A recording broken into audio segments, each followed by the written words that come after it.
Our topic for today under digestive disorders is celiac disease. So what is celiac disease? It is an immune reaction to eating gluten, a protein found in wheat, barley, and rye.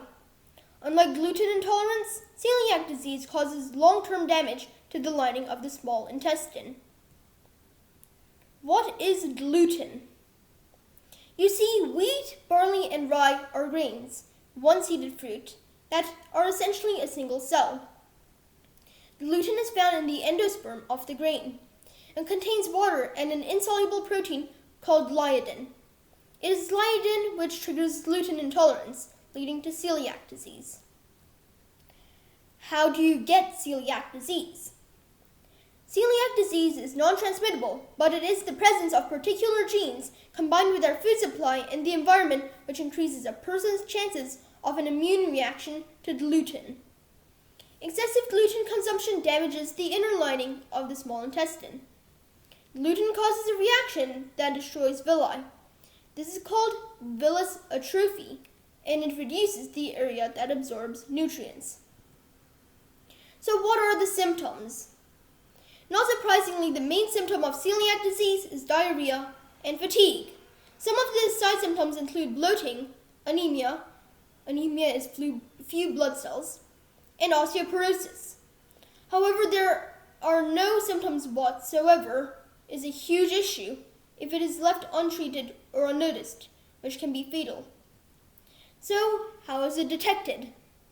Blood tests that look for the presence of certain antibodies are usually the first step in celiac diagnosis. A positive blood test is followed by a biopsy of the small intestine that can help assess the degree of celiac-related damage. Genetic testing offers another important piece of information. Is it deadly? Celiac disease does not kill you the same way other diseases can, but is still often fatal. With more than 200,000 cases in the US alone, it is not rare at all. However, very few people with diagnosed cases die from it. When it goes undiagnosed, nearly 30% of those with it will die. When is it deadly? If the celiac disease goes unnoticed and the person continues to eat gluten, this will lead to lymphoma. This lymphoma is called enteropathy-associated T-cell lymphoma, EATL. A T-cell lymphoma arises in the gastrointestinal tract. This is caused by the constant intake of gluten even after the person has celiac disease. It goes on to attack the small intestines. So how do you treat it? The mainstay of treatment is a strict gluten-free diet that can help manage symptoms and promote intestinal healing. A lifelong adherence to a strict gluten-free diet. Thanks to gluten intolerance, such products have become common in the market today. Some statistics.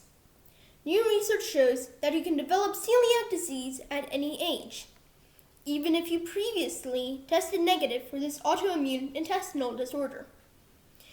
During the past 30 years, there has been a 5-fold increase in the prevalence of celiac disease, and a lot of this has to do with the type of food we eat and our environment.